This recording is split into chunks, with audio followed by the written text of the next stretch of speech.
Everyone thinks they know Petra, the rose-red city carved into cliffs, that treasury facade from Indiana Jones. But walk past the tourist swarms and you hit walls that stop archaeologists cold. Water systems that predate Western hydraulics by 2,000 years, tombs with 12 skeletons where every other crypt sits empty, a 2-degree slope calculated without the math Europe needed centuries to invent. These 12 mysteries sit in Jordan's desert right now, and scientists cannot explain them. December 2020, the University of St. Andrews excavation reports from October 2024, led by Professor Richard Bates, and the American Center of Research's archaeological data, spanning from 1993 to present. These aren't travel blogs. These are primary excavation records and computational fluid dynamics analyses. Now back to the information. The Wadi Madaha pipeline runs 5 miles from spring source to city center. Every section carved at 2 degrees, not 1.9, not 2.1, 2 degrees exactly. Dr. Ortloff's computational fluid dynamics modeling in 2014 proved this angle maximizes flow rate for that specific pipeline diameter and roughness coefficient. Deviation of 1 degree cuts flow by 30% and triggers constant leakage. The Nabateans hit this optimal angle across tens of thousands of terracotta pipe sections, socketed together with waterproof cement between 100 BC and 100 AD. Each pipe section measures roughly 30 centimeters long. They're handmade, fired in kilns. The joints use bell and spigot design where one tapered end fits into the next pipe socket. Waterproof mortar seals the connection. This joint technology prevents leakage under pressure and allows thermal expansion without cracking. Modern plumbers still use this design. The Nabateans invented it 2,000 years earlier. Both describe how to optimize flow in open channels and closed conduits based on slope, roughness, and hydraulic radius. All came 2 millennia after Petra's engineers already applied them in rock and clay. The Wadi Madaha system consistently follows the critical angle that produces maximum discharge, while maintaining subcritical flow to prevent turbulence and erosion. Dr. Ortloff's analysis using modern computational fluid dynamics software verified the Nabateans achieved what civil engineering students now spend semesters learning to calculate. No written records explain how they knew, no mathematical treatises, no engineering manuals, no trial and error scarring shows on alternate routes carved into mountains and then abandoned. The system worked from day one at the mathematically perfect angle that modern engineers verify with computers. Observational skill, generational knowledge transfer, lost technology from another source? Nobody knows. It's a hydraulic dampening system that requires understanding wave propagation, pressure transients, and flow regime transitions. The Nabateans built it into their main water supply entering the city. Modern pipeline engineers study this design because it anticipates problems that destroyed Roman aqueducts and medieval water systems. Water hammer, the pressure shock from sudden valve closure or flow stoppage, can burst pipes instantly. Roman engineers watched their systems explode from this phenomenon without understanding the physics. The Nabateans designed around it. The city sat in a desert receiving less than 15 centimeters of rain annually. One pipeline failure couldn't shut down urban water supply, so they carved 2 parallel systems through narrow canyon passages where a single channel would have been easier. The extra labor investment bought security. The pipes show bell and spigot joints sealed with mortar 2,000 years before that joint design became standard in Western plumbing. At strategic points, settling basins slow water to let sediment sink before flow continues. These basins are carved depressions in the channel bed, approximately 1 meter deep and 2 meters across. Water velocity drops when it enters the wider basin. Suspended sediment settles to the bottom. Clean water exits from an outlet positioned above the sediment zone. The sediment traps prevent system clogging that would reduce flow and require constant maintenance.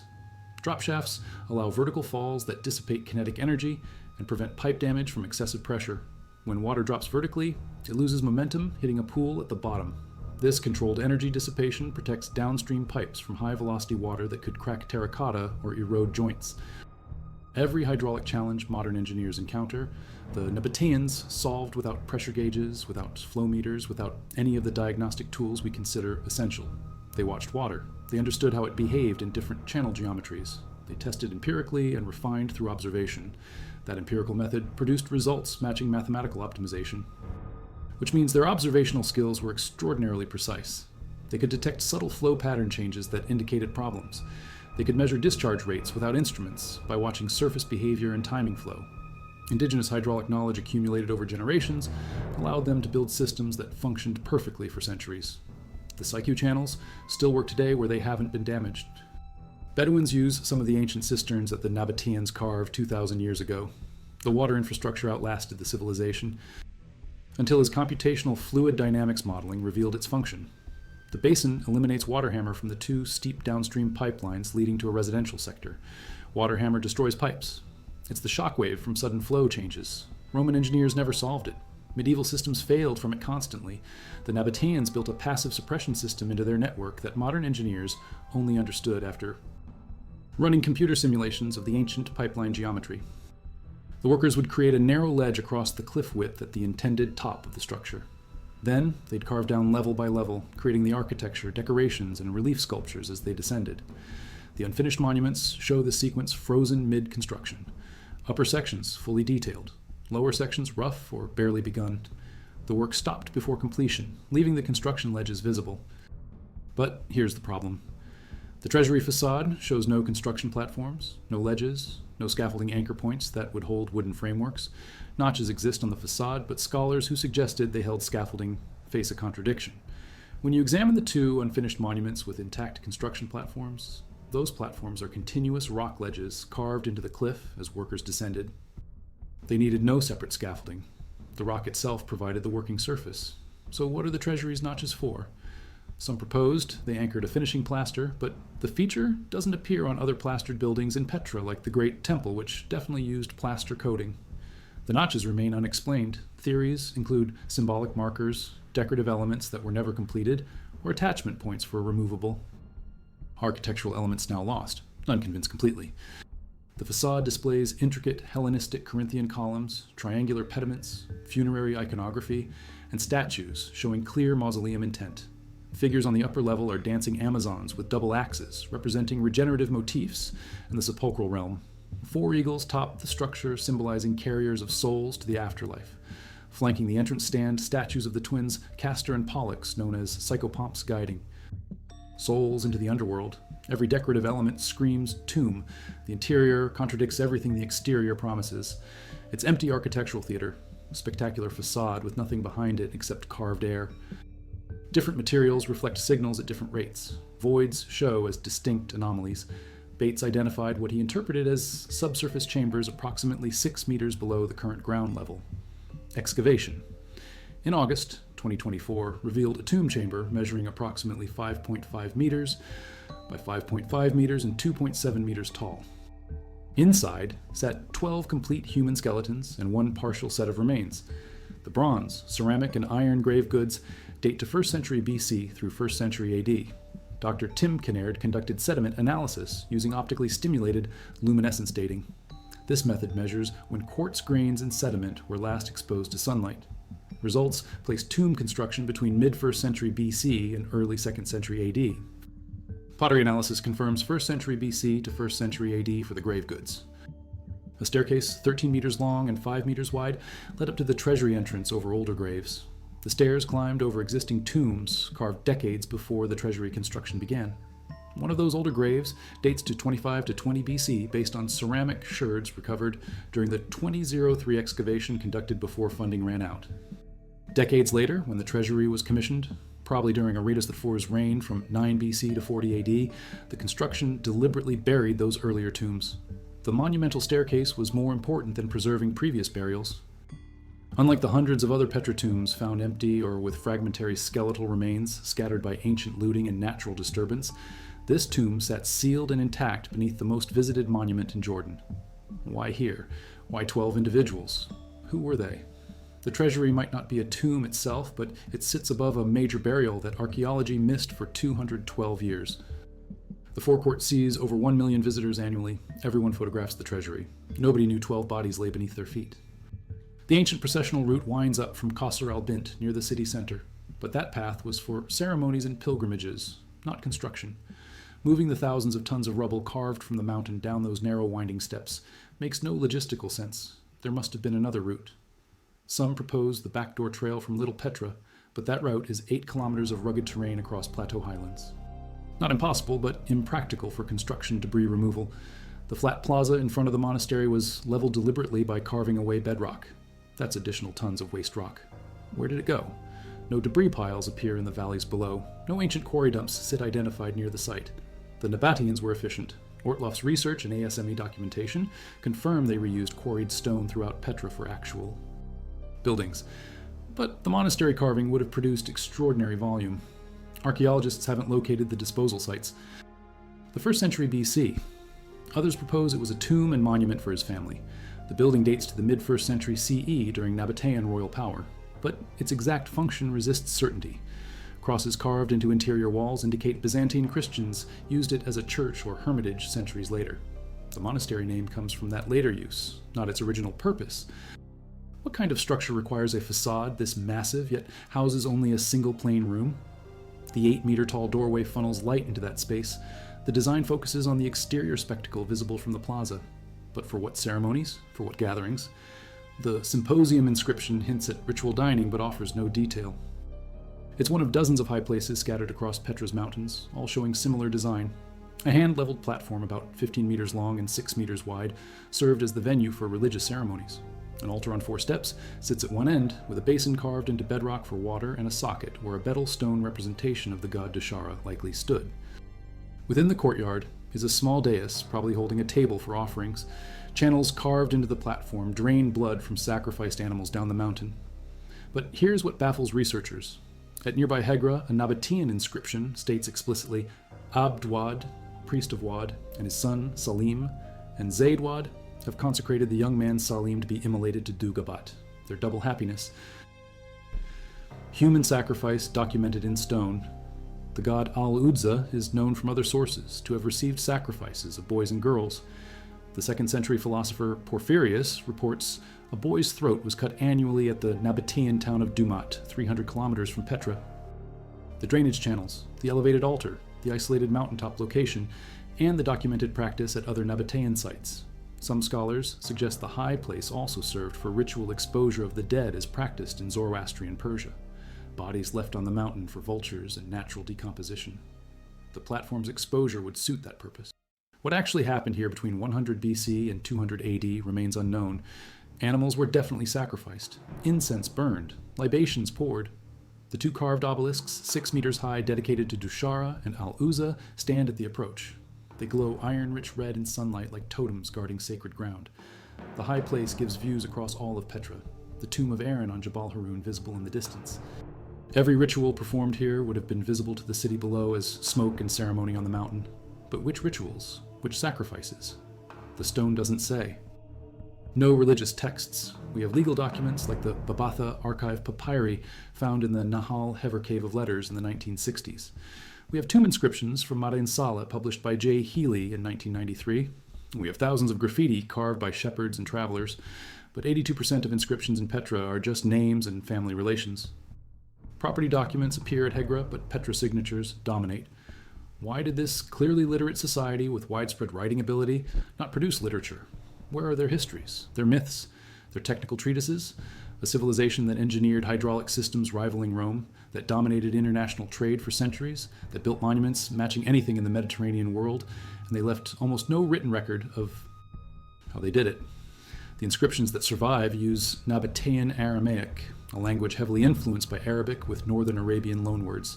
The script evolved from Aramaic during the 2nd century BC and became the ancestor of Arabic script. The ligatures connecting letters that define modern Arabic developed in Nabatean cursive writing. But content? Almost nothing.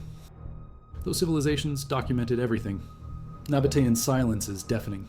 Some scholars propose wooden tablets or organic materials degraded over time. Possible. But why would stone carving people who left 6,000 rock inscriptions rely on perishable media for important texts? More likely, the Nabateans operated differently. Perhaps oral tradition carried their technical knowledge and religious practices. Perhaps they guarded secrets deliberately. The hydraulic engineering proves sophisticated knowledge transmission across generations. Someone taught the pipeline angles. Someone passed down the water management techniques. But they didn't write it down, or if they did, those texts haven't been found. The mystery isn't the script, it's the silence.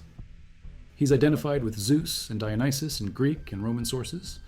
Al-Uzza, the mightiest one, appears as the primary female deity associated with Aphrodite and Venus. Alat, fertility goddess, equated with Athena. Manawat, goddess of fate, linked to Nemesis. Al-Kaum, the warrior god protecting caravans. This polytheistic system absorbed Egyptian Isis, Syrian Baal-Shamin, and Greco-Roman figures as Nabatean trade connected their kingdom to the Mediterranean world. Religious syncretism was common in the ancient Near East. What makes Nabatean worship unique is the aniconic tradition. They represented gods as bedels, uncarved stone blocks, abstract pillars, sometimes with schematic eyes and nose, but no full human form. This preference for geometric sacred objects rather than statues contradicts their elaborate Hellenistic architecture. The treasury facade displays carved figures. The monastery shows decorative elements, yet their gods remained stones. They mixed traditions freely.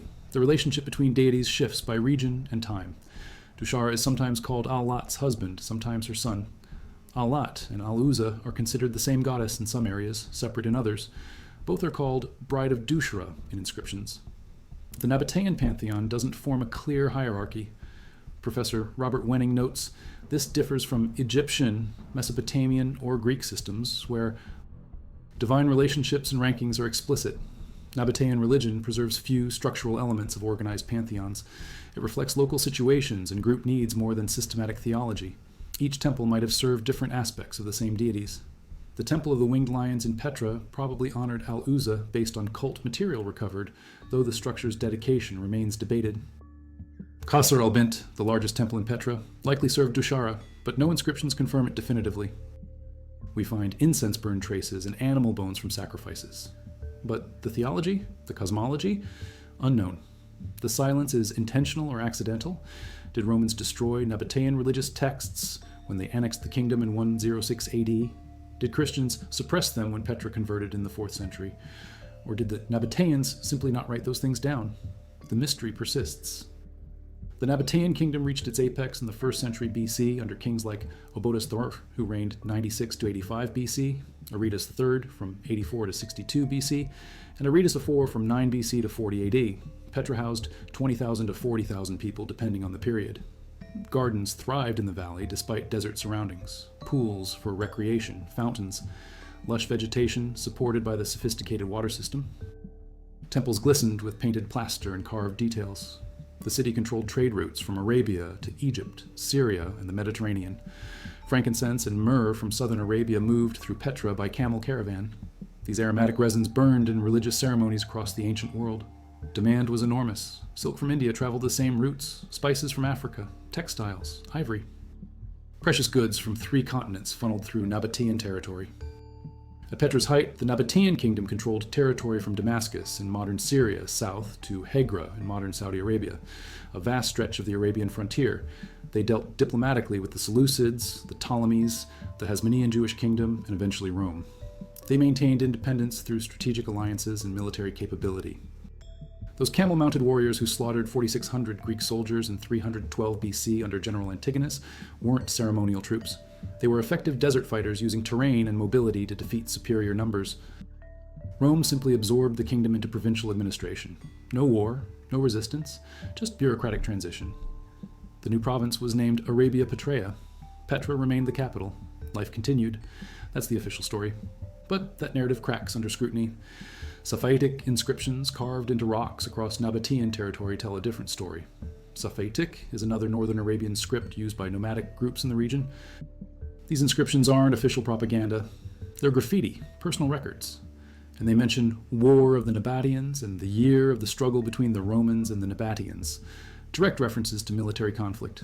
One inscription is even more specific. It references the year Malikos, king of Nabatea, smote 30 centuries of Roman soldiers.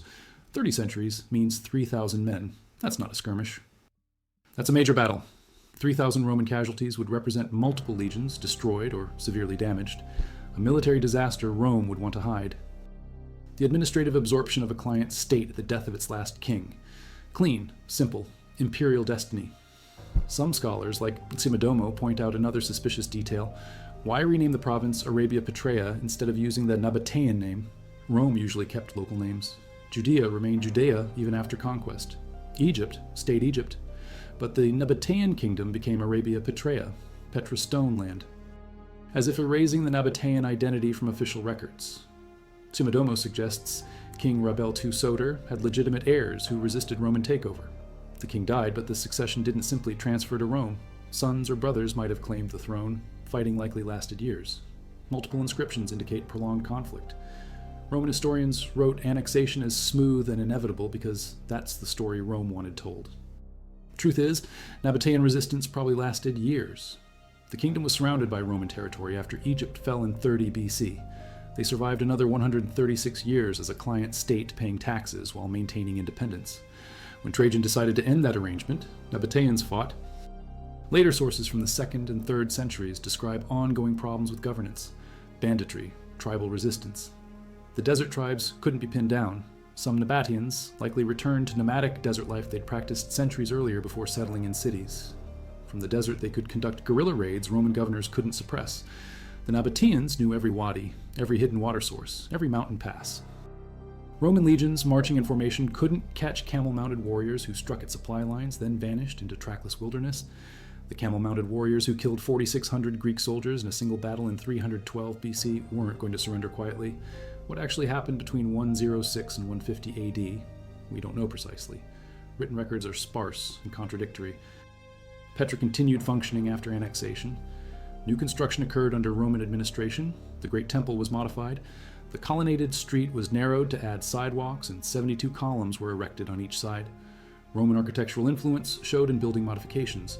The population stayed around 20,000 to 30,000 through the 2nd century AD, but the economic foundation was eroding. Trade routes were shifting. Maritime routes carrying goods from India and Arabia to Mediterranean ports via the Red Sea bypassed the overland incense road through Petra. Ships could move larger cargo faster and cheaper than camel caravans. The Nabatean monopoly on desert trade was becoming irrelevant. That decline was gradual, over a century. Petra didn't empty overnight, but prosperity faded. The imperial crisis from 235 to 284 AD brought turmoil across the Roman Empire. Germanic invasions in the north, Persian Sassanid threats in the east, political instability, economic disruption, emperors assassinated, civil wars. Demand for luxury goods from the east dropped dramatically when the empire was fighting for survival. Frankincense and silk seemed less important when barbarians threatened the frontiers.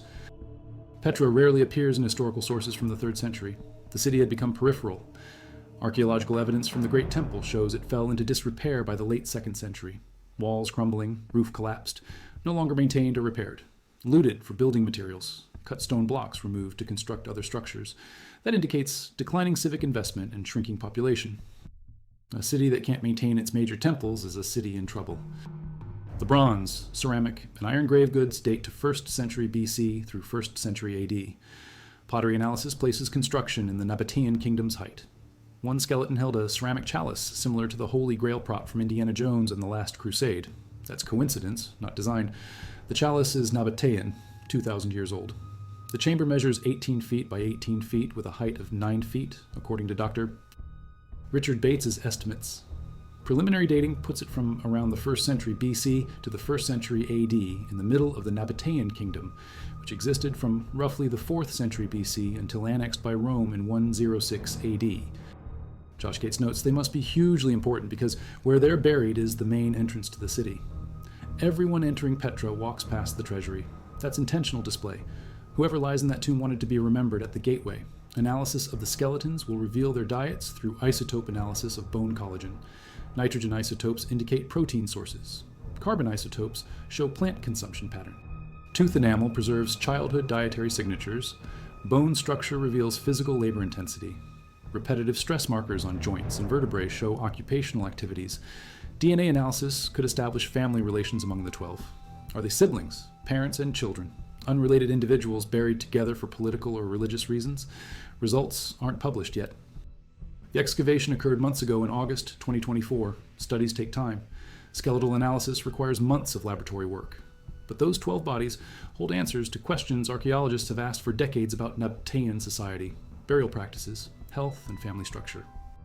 Excavated in Petra have found far more than 12 individuals. She has researched numerous Nabatean burials containing dozens of skeletal remains. Her point is valid, but misses the context. Those other tombs weren't directly beneath the treasury at the city's most prominent location. Proximity matters. Location signals status. Kreisman's team also found evidence the treasury construction deliberately buried older graves. The 13-meter staircase leading to the treasury facade was built over existing tombs from decades earlier. One tomb dates to 25 BC. The treasury was carved around 9 BC to 40 AD during Aretas IV's reign. So the Nabateans weren't avoiding burial sites. They built over them. Why? Limited space? Symbolic continuity? Assertion of royal authority over previous generations? We don't know. Petra is a city of tombs. 900 rock-cut tombs identified in Petra and Hegra combined. Hundreds line the valley, but most were carved for individuals or families and reused over time. Secondary burial was common, bodies placed elsewhere until decomposition, then bones gathered into tomb chambers. The treasury tomb breaks that pattern, 12 complete skeletons sealed together. That's intentional group interment. A collective burial of people who died around the same time, or were gathered deliberately for group entombment. Until the skeletal analysis publishes, we're left guessing. Structures flanking the monument. Hellenistic Corinthian columns appear abstracted as decorative elements carved into solid rock needing no structural support. In freestanding Greek temples, columns hold up roofs and entablatures. Here they're carved from continuous cliff face, pure decoration. The facade boasts a Doric entablature, but no figures in the metopes, only simple roundels. The design is less ornate than the treasury's intricate carvings, but more massive in scale. 45 meters high, 50 meters wide, bigger than a 15-story building carved from solid sandstone, the largest carved facade in Petra. The urn topping the structure measures over 9 meters tall by itself. Yet the interior? One plain room, no decoration, no carvings, no paintings. Just bare sandstone walls surrounding an empty space approximately 10 meters deep by 12 meters wide. The monastery is larger, possibly 5 to 7 years of continuous work by teams of skilled stonemasons for one empty chamber.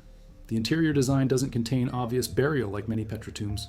No loculi carved into walls for body placement, no shafts descending to burial chambers, no crypts, no inscriptions identifying who was buried there or why it was built. If it's a tomb, where are the bodies? If it's a temple, where's the altar? The cultic niche at the back of the chamber matches the configuration found in Qasr al-Bint Temple and the Temple of the Winged Lions.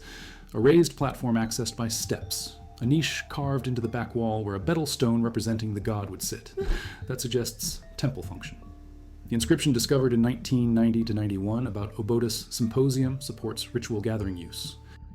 Symposia in Hellenistic culture were religious dining events, sacred meals shared among cult members.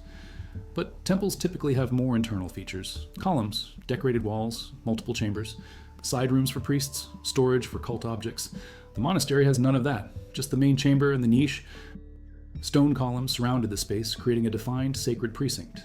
That infrastructure cost significant effort and material. Columns had to be quarried elsewhere, shaped, transported up the mountain, and erected. What ceremonies required that setting? The plaza measures approximately 40 meters across. It could hold hundreds of people. Religious festivals, pilgrimage gatherings, mystery cult initiations, annual celebrations for the deified Obotis. The Byzantine crosses inside the chamber prove later Christian use, but tell nothing about Nabatean intent. Byzantine monks and hermits occupied caves and monuments throughout Petra in the 5th through 7th centuries AD. They left crosses carved into many structures. That doesn't clarify original purpose. Every architectural choice at the monastery emphasizes the exterior spectacle. The facade dominates. Travelers approaching from the winding stair path see the monument emerge dramatically from behind rock formations. The reveal is theatrical, calculated for maximum visual impact. The view from the plaza looks out over wadis, gorges, and semi-arid territory stretching to Wadi Araba. On clear days, you can see Israel and the Palestinian territories in the distance. Standing there, you see desert vastness and understand Petra's location at civilization's edge. Between the settled Mediterranean world and the Arabian desert, the monastery embodies that threshold position, guardian of the boundary, monument to Nabatean power projecting into the wilderness. But its original function? The empty chamber guards its secrets. If you value documented archaeological research like this, remember to subscribe and support the work that brings these findings to light. We rely on your engagement to continue producing factual, sourced content. Also let us know in the comments where you're watching from. This script pulls from University of St. Andrews excavation data published October 2024, Brigham Young University's Deer Plateau Project, reports from 2013 to 2022, and peer-reviewed research on Nabatean construction techniques from the Journal of Field Archaeology and Cambridge Archaeological Journal, spanning 1993 to 2025. These aren't internet theories. This is documented science. Now back to the information. The common story says trade routes shifted, Roman annexation weakened the economy, and earthquakes destroyed infrastructure. That's simplified. Reality is messier. After Rome took over in 106 AD, Petra remained the provincial capital. New construction occurred. The city didn't collapse immediately. The population stayed around 20,000 to 30,000 through the 2nd century AD. Trade did decline as maritime routes carrying goods from India and Arabia to Mediterranean ports bypassed the overland incense road through Petra. But that decline was gradual over a century. The imperial crisis from 235 to 284 AD brought turmoil across the Roman Empire. Germanic invasions, Persian Sassanid threats, economic disruption. Demand for luxury goods from the east dropped. Petra rarely appears in historical sources from the 3rd century. Archaeological evidence from the Great Temple shows it fell into disrepair by the late 2nd century, no longer maintained, looted for building materials. That indicates declining civic investment and population. 2 AD, the urn tomb was converted into a church. Major churches were built. But even as Christianity grew, some Nabateans returned to traditional religion. Ancient temples remained in use until the earthquake of 363 AD. May 19th, 363. Massive quake, severe destruction. Colonnaded street rubble partially cleared. Winged Lion's temple not rebuilt. Great temple abandoned. Theater left in ruins. Most critically, the water infrastructure failed. Dams protecting against flash floods collapsed. Alluvial debris accumulated. The sophisticated hydraulic system that allowed Petra to thrive for 400 years broke down. Without reliable water, the city was unsustainable. Residents gradually moved to Wadi Musa and settlements on the Shara mountain slopes where springs provided direct water access. Some stayed in Petra Valley, living in carved tombs. Islamic period ceramics proved continuous habitation. Crusaders built castles from 1130 to 1188. After they left, Bedouin tribes maintained knowledge of the site. The city transformed from metropolitan capital to small farming community using old structures as shelter. That's not abandonment, that's adaptation. The Nabatean civilization collapsed, but the place endured. The Bedouins guiding tourists through Petra today trace ancestry back generations in the region. Ground-penetrating radar and LiDAR surveys reveal subsurface anomalies excavation hasn't reached. 85% of Petra remains unexcavated, according to Professor Zayed al-Salamin. Most dwellings collapsed or sit buried. For 212 years since Burckhardt's rediscovery, archaeology concentrated on the spectacular. Now technology shows what we missed. Beneath the sand lies the actual city, the neighborhoods, the workshops. The daily life of 30,000 people. They left stone monuments, but took their knowledge with them. The water still flows where their pipes remain. The cliffs still glow rose-red at dawn. But the voices that explained why they built this way, what they believed, how they calculated those angles, those voices went silent 1,500 years ago. The mystery isn't what happened to Petra.